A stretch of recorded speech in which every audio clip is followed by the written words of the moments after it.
안녕하세요. 저는 DJ 철이입니다. 오늘 밤도 인생이야기 문학살롱과 함께 해주셔서 고맙습니다. 오늘 밤에는 가족의 사랑에 대한 정말 따뜻한 사연을 하나 소개해드리려고 합니다. 이 사연은 충남 천안에 사시는 희애님께서 보내주신 편지인데요. 시어머니와 며느리 사이의 각별한 정을 담은 이야기입니다. 그럼 지금부터 희애님이 직접 써서 보내주신 이야기를 읽어드리겠습니다. 제목은 어머님의 마지막 선물입니다. DJ 철이씨, 안녕하세요. 저는 올해 55세가 된 김희애라 합니다. 제가 이 편지를 쓰는 이유는 3개월 전에 돌아가신 시어머님에 대한 이야기를 꼭 누군가에게 들려드리고 싶어서예요. 어머님이 살아계실 때는 미처 깨닫지 못했던 사랑을 이제야 알게 되었거든요. 1987년 22살에 저는 남편과 결혼해서 시댁으로 들어갔어요. 그때 시어머님은 49살이셨죠. 키가 작고 말수가 적은 분이셨는데 첫인상이 좀 무서워 보였어요. 결혼 첫날 밤 어머님께서 저를 부르시더군요. 희애야, 이리 앉아라. 긴장해서 어머님 앞에 앉았는데 한참을 저를 바라보시더니 이렇게 말씀하셨어요. 너 혹시 밥 못하지? 사실 저는 대학까지 나온 딸이라고 부모님이 애지중지 키우셔서 집안일을 거의 해본 적이 없었어요.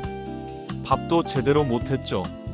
솔직히 말씀드렸더니 그럼 내일부터 배워라. 내 아들 굶겨 죽일 순 없으니까. 그때는 정말 서운했어요. 며느리를 대하는 태도가 너무 차갑다고 생각했거든요. 다음 날부터 어머님의 요리 수업이 시작되었어요. 새벽 5시 30분에 깨워서 밥 짓는 법부터 가르쳐 주셨죠. 물은 이만큼, 불은 이 정도로 해라. 밥 타면 남편이 먹기 싫어한다. 처음에는 계속 실수했어요. 밥을 태우기도 하고 김치찌개를 너무 짜게 끓이기도 했죠. 그럴 때마다 어머님은 한숨을 쉬시면서 아이고, 이 며느리가 언제 요리를 배울까? 그런 말씀을 하시면 저는 속으로 울었어요. 왜 이렇게 나를 미워하실까 하면서요. 그렇게 몇 달이 지나자 조금씩 요리가 늘었어요. 밥도 타지 않게 짓고 김치찌개도 남편이 맛있다고 할 정도가 되었죠. 어느 날 제가 감기에 걸려서 열이 심하게 났어요. 그런데도 억지로 일어나서 아침밥을 하려고 했는데 어머님께서 저를 방으로 들여보내시더군요. 아픈데 왜 나와 들어가서 쉬어라. 그리고는 직접 아침밥을 해주셨어요. 그날 점심때도 저녁때도 계속 해주시면서 아픈 사람이 밥하면 더 아파진다, 얼른 나아라. 그때 처음으로 느꼈어요. 아, 어머님이 나를 미워하시는 게 아니구나. 그냥 표현을 잘 못하시는 분이구나. 몇 달 후 저희가 처사이를 가졌다는 소식을 전했을 때 어머님의 반응이 정말 인상적이었어요. 평소에 감정 표현을 안 하시던 분이 눈시울을 붉히시더니 그래 조심해야 한다, 몸조리 잘해라. 그날부터 어머님은 완전히 달라지셨어요. 제가 조금이라도 힘든 일을 하려고 하면 막으시고 임신부에게 좋다는 음식은 뭐든지 해주셨어요. 특히 입덧이 심할 때는 정말 고생하셨어요. 제가 먹을 수 있는 음식을 찾으려고 온갖 것을 다 해보셨거든요. 희애야, 이거는 어때? 이것도 안 되면 저거 해줄까? 그런 어머님을 보면서 저도 마음이 열리기 시작했어요. 처음에는 무서워 보였던 어머님이 사실은 정말 다정한 분이라는 걸 알게 되었죠.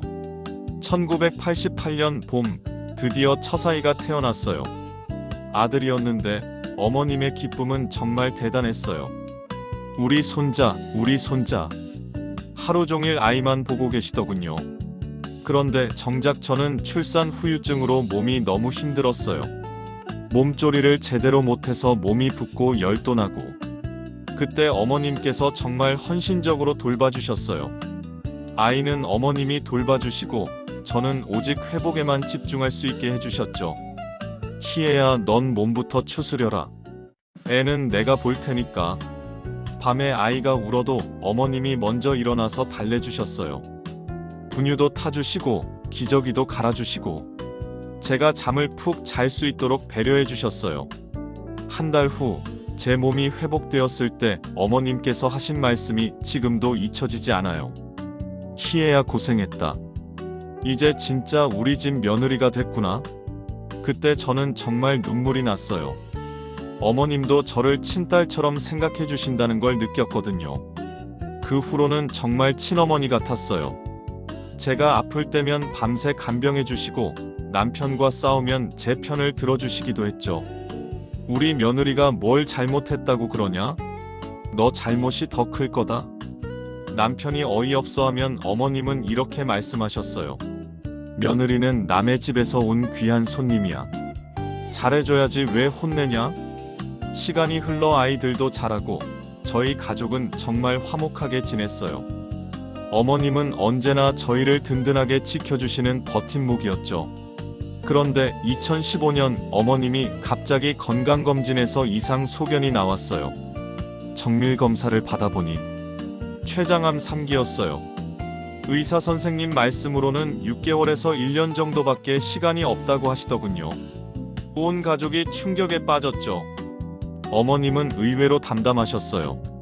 나도 이제 75살이야. 충분히 살았다. 걱정하지 마라. 하지만 저는 받아들일 수가 없었어요. 어머님 없는 우리 가족은 상상할 수 없었거든요. 투병 생활이 시작되면서 어머님의 숨겨진 모습들을 하나씩 발견하게 되었어요. 어머님 방을 정리하던 중에 낡은 일기장을 발견했어요.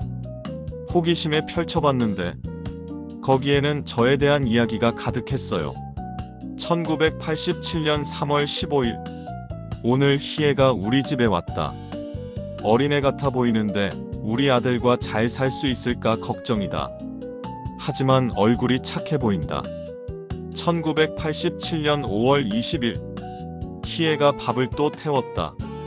속상하겠지만 익숙해지려면 시간이 필요하다. 인내심을 갖고 가르쳐야겠다. 1988년 4월 3일 희애가 아들을 낳았다. 고생 많이 했다. 이제 우리 집 기둥이 될 수 있을 것 같다. 정말 고맙고 대견하다. 일기를 읽으면서 저는 계속 울었어요. 어머님이 저를 얼마나 아끼고 걱정해 주셨는지. 겉으로는 표현을 잘 안 하셨지만 속으로는 항상 저를 생각해 주고 계셨던 거예요. 어머님의 병이 악화되면서 저는 직장을 그만두고 간병에 전념했어요. 어머님께서는 처음에 반대하셨어요. 희애야, 네가 뭔 죄가 있다고 직장까지 그만두냐? 나는 괜찮다. 하지만 저는 그럴 수 없었어요. 28년 동안 저를 친딸처럼 돌봐주신 어머님인데 병원을 다니면서 항암 치료를 받는 동안 어머님은 저에게 많은 이야기를 해주셨어요. 평소에 말씀 안 하시던 것들을요. 결혼 초기에 제가 서운해했던 일들에 대해서도 설명해 주셨어요. 희애야, 처음에 너한테 엄하게 한 거 미안했다. 그런데 너희 엄마가 부탁하시더라고. 희애가 집안일 모르니까 잘 가르쳐 달라고. 그래서 더 열심히 가르친 건데 상처받았지? 그제야 알았어요. 어머님이 저를 혼내신 게 아니라 정말 저를 위해서였다는 걸. 마지막 몇 달 동안에는 어머님이 저에게 요리를 또 가르쳐 주셨어요. 이번에는 특별한 요리들이었죠. 희애야, 이건 우리 집 대대로 내려오는 김치 담그는 법이야. 잘 배워둬라. 이 된장찌개 끓이는 법도 알아둬야 해. 우리 아들이 이거 제일 좋아하거든. 어머님은 돌아가시기 전에 저에게 모든 것을 전수해 주려고 하셨어요. 마치 제가 가족을 잘 돌볼 수 있도록 준비시켜 주시는 것 같았어요. 올해 3월 어머님께서 마지막을 맞으셨어요.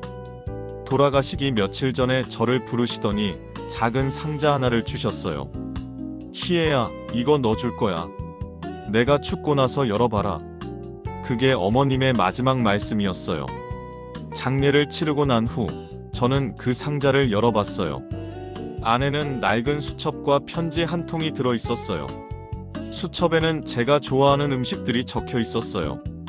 언제부터 언제까지 제가 뭘 먹었는지, 어떤 음식을 먹을 때 행복해했는지 28년 동안의 기록이 다 있었어요. 편지에는 이렇게 적혀 있었어요. 희애야, 고마웠다. 너 덕분에 나는 정말 행복한 시어머니였어. 처음에는 아들 뺏길까봐 걱정했는데 오히려 내 덕분에 우리 가족이 더 따뜻해졌구나. 이제 네가 우리 집의 어머니 역할을 해야 해. 잘 부탁한다. 사랑한다. 우리 딸아. 그 편지를 읽는 순간 저는 정말 많이 울었어요. 어머님이 저를 얼마나 사랑해 주셨는지, 그리고 제가 어머님께 얼마나 사랑받고 있었는지를 그때야 제대로 깨달았거든요. DJ 철이 씨, 저는 지금 55세예요. 어머님 없는 삶이 처음에는 너무 외로웠어요. 하지만 이제는 어머님이 남겨주신 사랑으로 가족들을 돌보고 있어요. 며느리와 시어머니, 어려운 관계라고 하지만 진짜 가족이 되려면 시간과 정성이 필요한 것 같아요. 어머님처럼 저도 언젠가 며느리를 맡게 되면 따뜻하게 품어주고 싶어요. 어머님 보고 싶어요. 사랑해요. 여러분, 김희애 씨의 이야기 어떠셨나요? 정말 아름다운 가족애를 보여주는 이야기였습니다. 시어머니와 며느리, 혈연으로 이어지지 않은 관계지만 진정한 모녀가 된 두 분의 이야기를 들으면서 저도 가슴이 뭉클했어요. 가족이란 처음부터 완벽한 관계는 아니죠. 서로 다른 환경에서 자란 사람들이 만나서 조금씩 이해하고 배려하면서 진짜 가족이 되어가는 것 같아요. 여러분들도 각자의 가족이 있으실 텐데 오늘 집에 가시면 가족들에게 따뜻한 말 한마디 건네보시는 건 어떨까요? 오늘 밤은 여기서 마무리하겠습니다. 지금까지 인생이야기 문학살롱의 DJ 철이었습니다. 모든 분들 좋은 밤 되세요.